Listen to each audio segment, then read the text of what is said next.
Hello. Today's FERNE presentation discusses the emergency department patient with dizziness and vertigo in an attempt to diagnose and treat serious central etiologies. My name is Edward Sloan. I'm an emergency physician that has served as the FERNE president and board chair for over 3 decades. FERNE, the Foundation for Education and Research in Neurological Emergencies, attempts to provide information that allows for the optimal care of the patient with dizziness, vertigo, and other illnesses, injuries, and emergencies.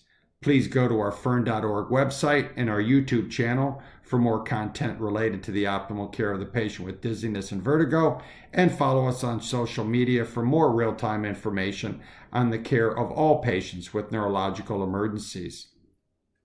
We're going to discuss in this video dizziness and vertigo definitions as provided to us by the dictionary.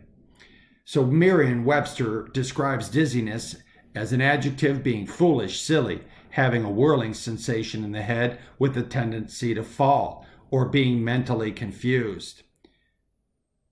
Vertigo, a noun, is described as a sensation of motion in which the individual or the individual's surroundings seem to be whirling or dizzy.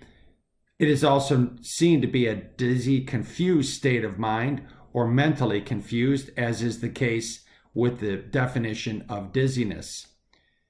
Vertigo is also described as a disordered vertiginous movement as a symptom of disease in lower animals such as GID. So, in looking at the dizziness and vertigo definitions provided to us by the dictionary, you can see there's significant overlap between the two. As such, it'll be necessary for us as emergency providers to have a better sense of how to define dizziness and vertigo so that we can appropriately diagnose patients who present with these symptoms.